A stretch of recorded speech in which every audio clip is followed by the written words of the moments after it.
they're recording it.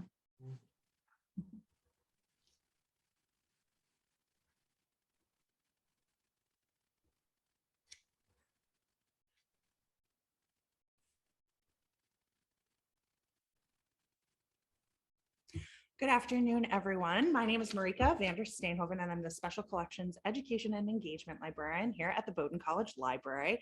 For those of you who have been following along with our page turning series, you know that I like to be very prompt. So it is 12:32, and I'm delighted to get us started with our March page turning event. The chat has been enabled, so if you want to share your location or any questions you have, please pop that into the chat, but make sure that you select the little drop-down menu and select everyone, as opposed to just the host and panelists. So feel free to make use of the chat. I'm again so delighted to welcome you here to our page turning event. I'm again Marika, and I'm joined in my reading room today, by both Kat Stefko and Ann Sauer, who will be assisting with the flipping of the bird when we get to that point. But before we dive into today's program, which I'm thrilled to share with you, I wanted to just promote some of our upcoming programs. Dr. Sarah Werner, who is a librarian, bibliographer, and book historian, will be on campus here in Brunswick starting early next week. She'll be giving a talk, What's the Power of Feminist Bibliography, on Monday, which is March 7th at 7 p.m. in Kresge Auditorium. That is open to the public if you're in the main area, so I encourage you to visit Special Collections website and click on the events tab, and you can find out more about coming to campus to see Dr. Werner's talk. Then we've got April's page turning, which happens this year on April Fool's Day. We'll be joined by Sejal Prachand, who is a student here at Bowdoin, who's been leading some birding trips around campus.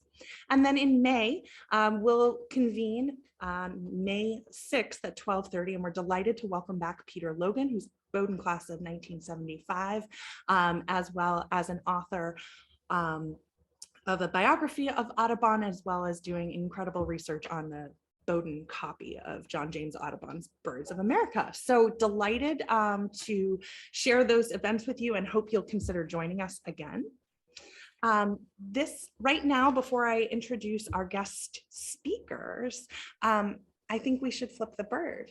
What do you guys think? I think so. Okay, I'm going to flip my camera over, and we're going to say goodbye to this month's bird, which was the white-eyed vireo. You can see flycatcher or vireo. If you missed Silas Caswell's presentation, that's available on our website as part of our past events programming. And it looks like we have a beautiful swamp sparrow here.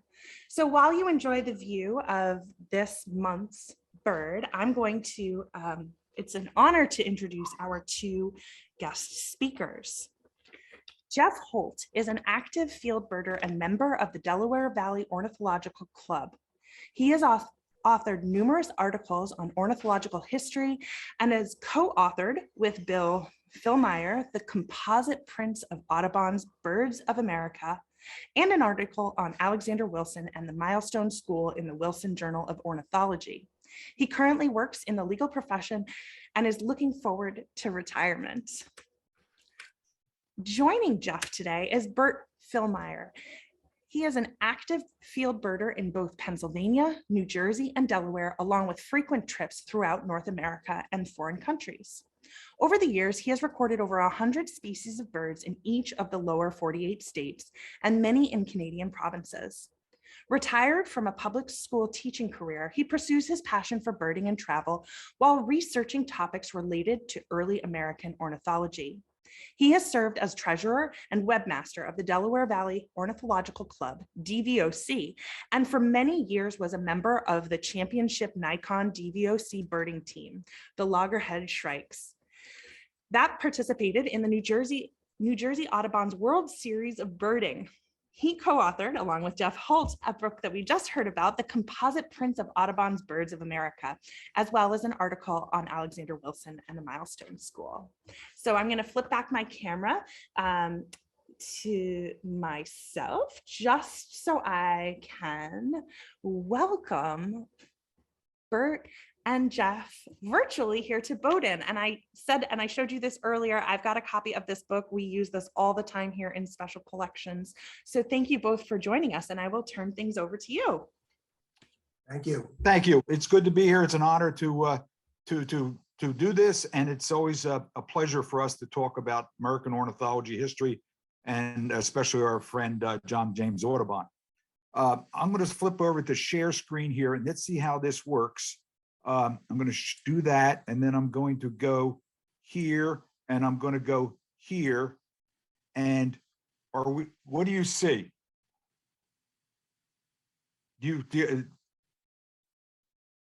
You have not yet shared, so I think you need to select the screen. Okay, let me go back here, come over here, share. There we go. There we go. Okay, let me get done a little more housekeeping here. And I think we're ready to go. Okay. Fabulous. Shall we? All right. Again, this is Bert, Filemyr, and Jeff Holt. We're Philadelphia area, basically where we're born and raised and still here. Before we go a little bit further, I need, and Jeff needs, to point out what is special about today's page. We happen to be today a very, very, very special page in Audubon's Birds of America. Marika, do you have any idea what's special about this one? All right, here we go. I don't know. Tell us. This is what we just turned to. If you look in the lower left-hand corner, it says drawn from nature by Lucy Audubon. It's the only plate in the whole collections that has that ascribed to Lucy Audubon. Now, one thing, please, most scholars believe that Audubon actually drew it, but John James, I should say, not Lucy. And he did it mostly as a shout out to her, for lack of a better term. On the original painting, which is in the New York Historical Society, he wrote on it, drawn from nature by Lucy Audubon. Mr. Ravel, please have Lucy's name on the plate instead of mine. So if anyone who's in the next month coming to see this, please take note of that, because this is the only one of the 435 plates that has this designation in the lower left-hand corner. So we're going to start, and we'll give a little overview of what Birds of America is, and because we have to set it up for the composites. As most of you know, it's a massive multi-volume set, 435 images, Audubon painted and reproduced in life size. He did all the birds known in the United States at that time, and that was an issue because they were finding the birds faster than he was able to paint them. It took 18 years of work for him to do it, find the birds, draw them, get the plates made by the engravers in England, and then selling the prints to the subscribers. He set out to create the greatest natural history book ever created, and he did manage to do that. This is actually Audubon's copy of Birds of America. This we had the pleasure of seeing in the Stark Museum down in Texas. This is actually the copy he carried around because, most of all, John James Audubon was also a salesman. As with Jeff and I were talking earlier, this is a whole production process. The Birds of America was a business. He found the birds, he drew them, they were printed in Europe, and then they were sold around the world as best he could. And it was a way he supported his family. So it was not a side thing, it was what he did. It's produced from 1826 to 1838, 4 volumes, and printed on double elephant size paper. And double elephant refers to what the printers called that size paper. It has nothing to do with mammals or anything like that, but if it's the double elephant folio, the double elephant volume. It should also be pointed out at this time is that the term plate also is used interchangeably with the term print. We talk about the swamp sparrow print. It's also the swamp sparrow plate. It's the same thing. We're talking about the image on paper. Also, just, for some context, the production of the Birds of America ran to about $115,000 during the lifespan, the 12 years it was in production, which equates to, in today's money, about $2 million. And if you were a subscriber back in the 1820s, 1830s to the set, a full set would have cost you about $1,000 back then, which again, in today's money, is probably about $40,000 to $50,000. The one thing to keep in mind, and this kind of sets up why Bowdoin's copy is special, is that it was a subscription issue. You subscribed, and on a regular basis, you received by courier or mail or however they could get it to you, 5 prints, 5 plates. And you paid for them about it when you got them. And what happened is then you'd get another 5, and you get another 5, another 5. Sometimes they told people to leave it with the printer, and they would have the printer bind them. Some people took delivery of the individual plates. But the key thing is that this was 18 years worth of work. And if you signed up for a subscription at the end of 18 years, you got the full set. They had to go back and print, or they had them in stock, all the first prints. So it was a huge production process. We think that there were probably around 200 full sets produced. There's no way to know because it was a business, and those business records from Havel, the printer over in Edinburgh, didn't survive. He shut the business down when it was done. And it's believed right now that there's 120, not believed, they know of 120 sets that remain. Interestingly, about 10, 12 years ago, the thought was there was 119 sets still in existence, and then one turned up. And just, again, to give you a little bit of context of what the value of a full set of Birds of America is, the last 3 public auctions of a full set of Birds of America went from $5.6 million, $9.6 million, and $8.8 million. Now, moving on, because the individual plates were produced over a period of time, in volumes 1 and 2, there may be an excess of 175 to 200 known plates. Whereas later in the project, when you got to the late plates of volumes 3 and 4, that number was probably closer to the actual number of full sets that were produced. Again, this is partially because some people subscribed, bought maybe 1 volume, 2 volumes, and then dropped out, stopped producing, stopped buying. They died, they got bored, they couldn't wait 12 years to continue to buy. Let's talk about the production process, because this is a very important aspect. Audubon produced colored drawings with the help of his assistants who did a lot of the background. These watercolors exist, the original watercolors exist at the New York Historical Society, with the exception of a couple who have been lost to posterity. These paintings were then given to his engraver in England. It started out as William Lazar's. He only did the first 10 plates, and the entire project then was turned over to Robert Havel. The engraver was a very, very, very important part of the project, because he was responsible for doing a lot of the background elements and enhancing the plates to make them what we see today. The plates themselves were produced using the Intaglio printing process. The Intaglio printing process involved taking a copper plate and putting grooves into the plate or depressions. And you'll sometimes hear in the Intaglio process the terms etching, engraving, aquatint. These were all discrete methods of creating the grooves in the copper plate. The plate was then inked, covered in ink.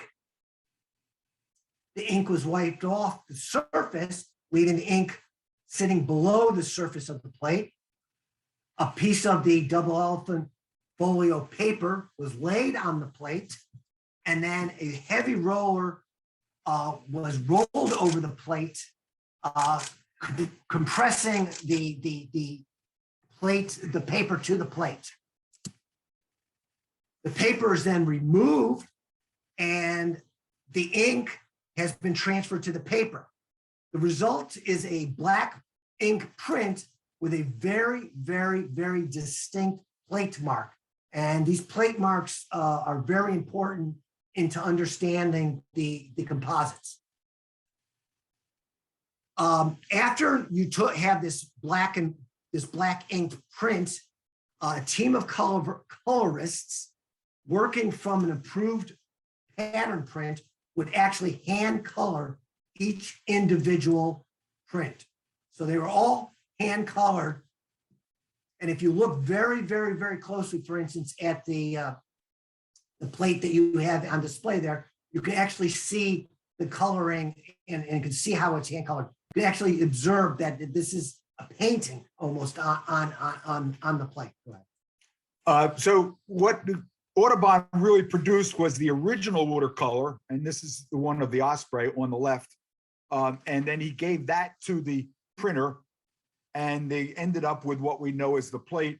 And you can see where the printer added in various elements around the background. On some of them, they're much more prominent than others.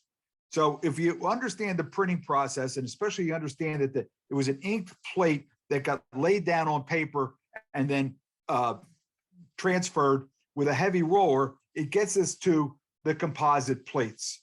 So what is a composite plate? A composite plate is a specialized plate, and again, interchangeable with the word print, that combines elements of two normal plates to create a distinctive and rare plate. So it's a combination. That's where the term composite comes from. Put another way, an element from one plate is added to another plate to create a composite plate. Now, right away, you need to understand that when you add it from one plate, another plate, the composite plates are going to have two plate marks on them, rather than the normal ones, which you can probably see on that swamp sparrow. The composites have that. The final, we know that the final normal plate was finished in June of 1838. Shortly thereafter, 3 letters were sent to Havel from America, instructing him on the production of 6 sets of composite prints or plates. Each set would have 13 composite prints. Now, both the composites and the quote normal sets, the entire production process was done, completed by the end of 1838.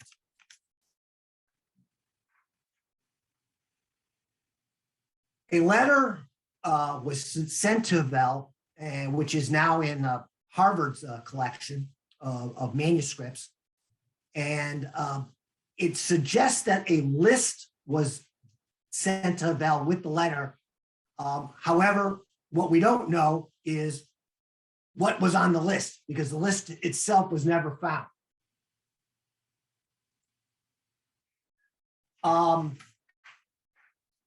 Three of the composite sets, totaling all 13 prints, again, per these letters, were committed to John James himself. It was going to be his own personal copy.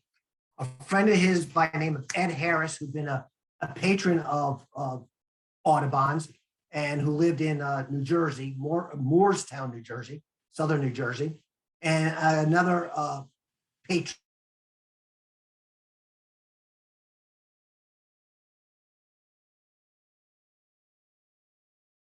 is the letter that was actually sent. It was sent by Audubon's son rather than by Audubon. But this is the letter which explains what the printer was supposed to do. Now, 2 of these full sets of the 13 composites still exist. The Phillips set is in the Field Museum in Chicago, and Audubon's personal set is at the Stark Museum in Orange, Texas. And for those of you who are not familiar where Orange, Texas is, it's along the Gulf Coast, right near Louisiana, with the border with Louisiana. The Harris set is believed, and there's significant evidence that it was broken up and piecemealed out and sold individual prints sometime in the early 1900s. So math, and I'm bad at math. There were 6 sets of 13 each, equaling 78 total prints. Of those, 48 we know where they're at. 13 in the Audubon set, 13 in the Phillips set, 8 are in the Millgrove set. Millgrove is where Audubon first landed in America, and it's just outside of Philadelphia. 2 are in Lehigh College's set. 1 is in Yale set. 7 are at the Library of Parliament in Canada, their set. And 4 are with you guys up there in Maine. We know that 16 were broken up. We know the Harris set was broken up. And we know 3 that were part of New York Society Library set were broken up and distributed. So we know of 64, which means that there's another 14 somewhere out there, hopefully still in existence, haven't been destroyed, which nobody knows where they're at. So the question is why did they produce these composites? What caused Audubon, through his son, to tell the printer to do these composites? Well, for many years, the standard answer was they were there to correct errors or to satisfy personal tastes.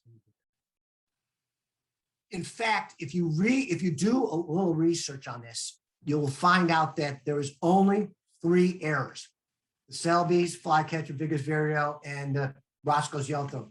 Those were actual identification errors by Audubon, which he discovered and corrected. The other 10 were correctly identified birds that simply had been put on separate plates. Furthermore, if you go through Audubon's writings and the timing of a lot of his paintings, he made numbers of errors, which he was well aware of before he even ordered the composite plates to be produced in 1838. So the idea that these were done to simply correct errors just does not hold water, because there would have had to been a lot more than 13 composite plates if you truly wanted to correct all the errors that he was well aware of. So let's really take a look at what a composite plate is. And we're going to use this Oriole plate as a good example because that's one of the 13. There's the primary plate. This is the one that all the subscribers got. This is the one, this is the standard one. But also later in the process, on another plate, there was a bird here that really should have been on the primary plate. And so the composite plate, you can see where the engraver printed the primary plate and then took part of this plate and printed it on there. A technological feat with coloring and everything, but that really kind of stands out because you can see this bird's a little bit different size, and you really don't very rarely see a branch coming out of a leaf. That's a composite print. We know that 200 of the Baltimore Oriole prints were done, and they sell from between $3,000 and $5,000. The actual primary one, the normal one, the standard one. Only 6 of these composite plates were ever printed, and that's why it's considered the rarest of the rare. This is a photograph of a raked, this is a flashlight across the print. And here you can see the composite plates have two plate marks. There's one plate mark and another plate mark. It's because there was two plates used to print it. You guys can look, if you get a chance later and can look closely at your sparrow that you turned today, you will see around the image the plate mark. It's a very distinct, very ridge around the image. And those plate marks were caused, again, by the copper plate being pressed against that high quality paper that was used. This is when we did the research, we had the opportunity to research this by going to the Stark Museum, where Audubon's personal copy is, one of the two that still exist that have all 13 of the composite plates in it. And we were able to spend a day looking at 13 plates, measuring and understanding and getting the photographs, the set. This is Audubon's set, which is now in the Stark Museum. The Bowdoin College set, and just in brief review, in 1833, there was some talk that Audubon was going to sell a subscription to Bowdoin College. There was some paperwork that was done on that, and it's mentioned in the Freeze book. It didn't happen. But in 1876, the one you have, we know was purchased in 1876. We can't trace it back, or it has not been. The people who've tried to have never been able to trace it back to where it came from. But we know that it was one of the last sets produced because it was a late subscriber, and Havel, the printer, was trying to get all the plates in there. And when he got to the ones that he needed, rather than print another one, he just took a unused composite off of the shelf and slipped it in. That's why you have 4 of them. They were put in at the end to satisfy getting that plate into the set. It was gifted to the American Museum of Natural History. The American Museum of Natural History already had a copy, so they sold it to Roscoe Hupper, and then it was presented to the college in 1955 in memory of his mother, and it's been resting comfortably there ever since. So let's take a look at the 4 that are in your set, and someone who's better at math than I can figure out when you're actually going to turn the page to get to them. It's going to be a couple of years, we know, but the one they have there is Wilson's plover, which happens to be plate number 209 if you use the Arabic. And the original print that everyone got was this. And on another print was this. Okay, and I'm not sure I'm showing here. Let me do this. I don't know whether you can see my, wait a minute, let me. We can see your cursor. There you go. This one was the original, and this one had something on it that Audubon decided he wanted to put on this other plate. So what he asked Havel to do was create this other composite plate, which has 3 birds on it. And your set has the 3 birds. And if you look at it closely, sometime in the mid 2050s, wherever you're going to change to it, you'll see that actually he added a whole separate section here to get that other bird on. The normal plate ends here, and then from the secondary plate, when they put the bird on, he had to actually draw and hand draw out a whole another area. So that's the Wilson's plover plate. The second one you have is the Louisiana tanager plate. Again, this would here be the one that everyone got. And they also got one of these, don't get me wrong, but you don't have this one here. You being the college does not have this one. You have this one. This is where they took the bird from here and added it onto here. And again, we'll have 2 plate marks. And when you get to that, you take a look at it. And that is plate number 354. Again, I'm not sure. Give me a call when you turn to that plate. And if I'm still alive, I'd be glad to look at it. this third plate that you have, Oh, well, wait, yeah, let's go back a second. we noticed, go back to that one. Which one? Oh, okay, hold on. Yeah.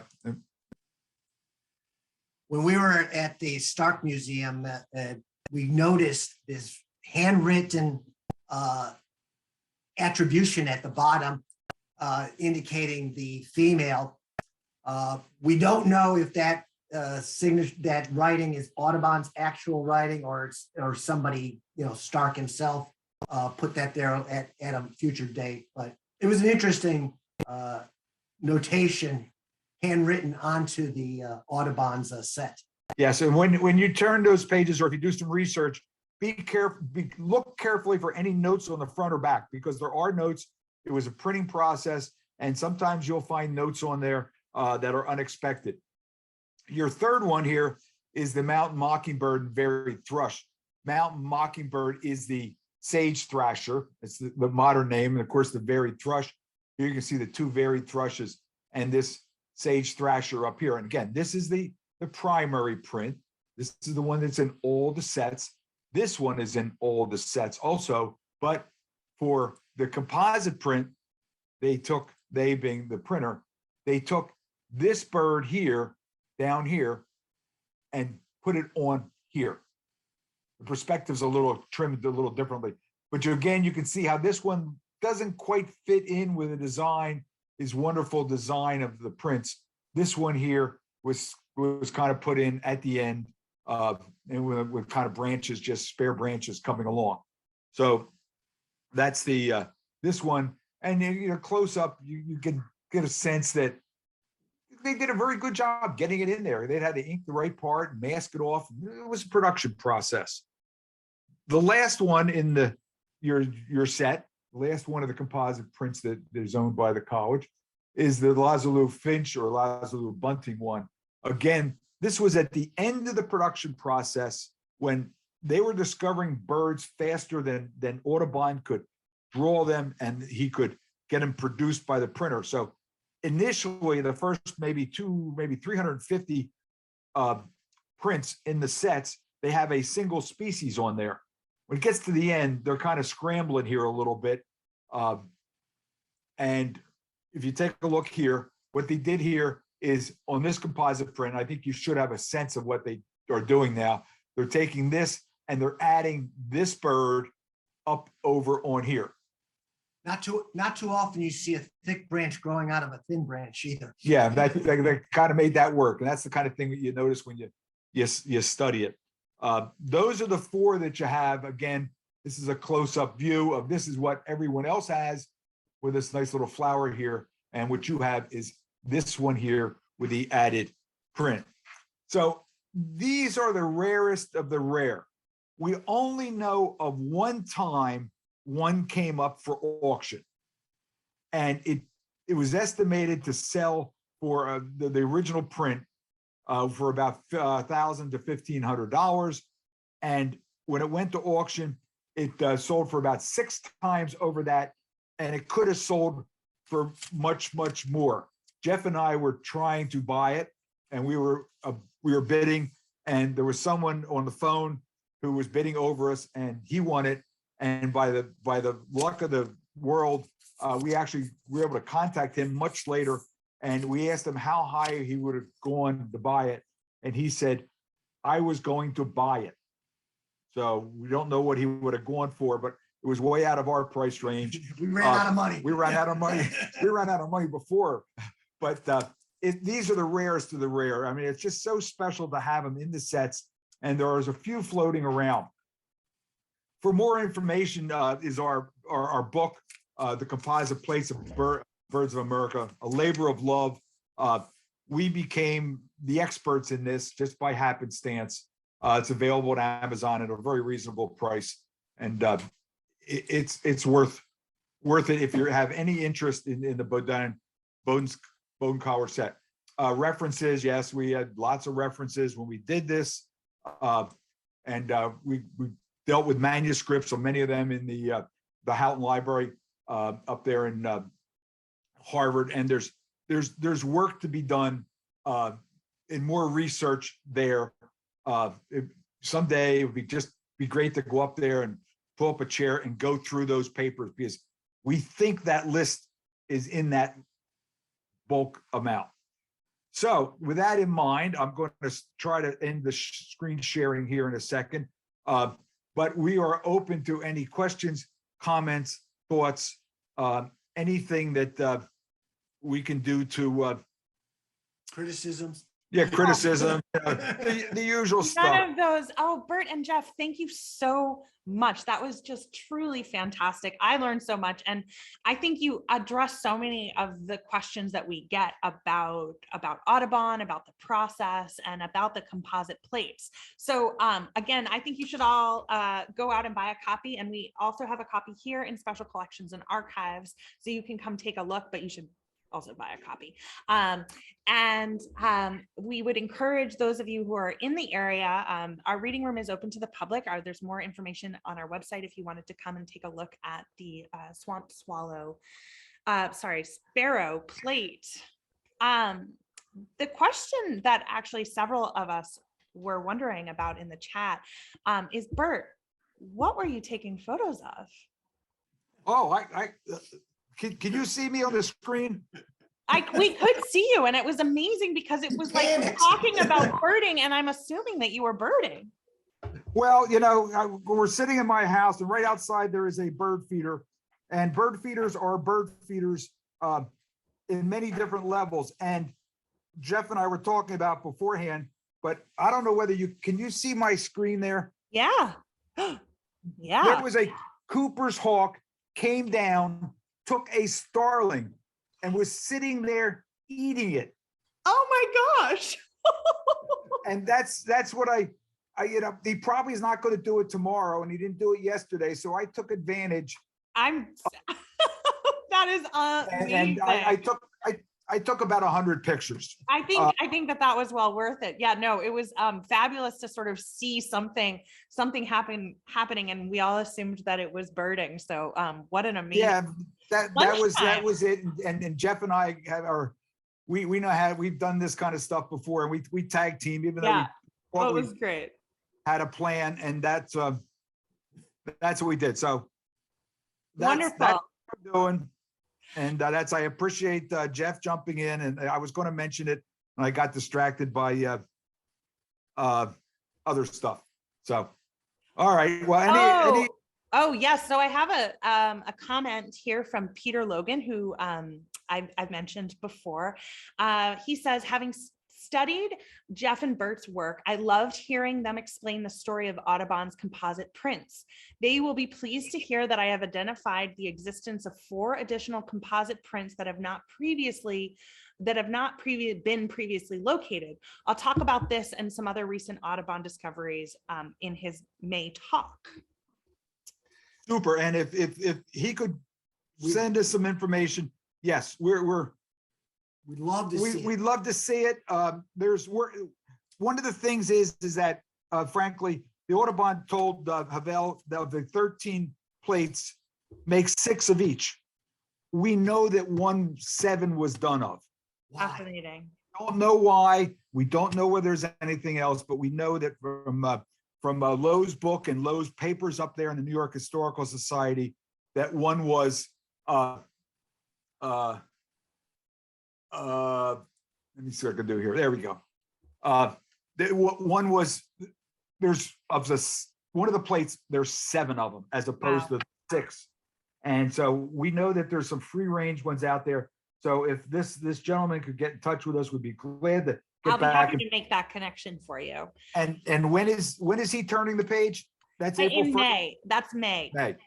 May turn. May turn. And hopefully we'll be in contact with each other then. And I'm glad that he was able to use our book. Jeff and I started down a slippery slope. We saw a composite print up at Mill Grove, and I did a lot of work in graphic arts, and it kind of piqued my interest. And Jeff had done ornithology, and we said, well, where's the information on this? And we realized that it had never been studied. And we went and studied it, and we got the book. Yes, and we are so grateful for your scholarship and also for taking the time to be with us here today. The chat is filled with just thank yous, and folks are joining us from as far away as California, North Carolina, and then right here on our own campus here in Brunswick. So Bert and Jeff, thank you so much. I look forward to bringing you to campus here in Maine, and hopefully we can explore some composite prints together. So again, Excellent. thank you for your time, and have a fabulous afternoon, everyone, and we'll see you in April.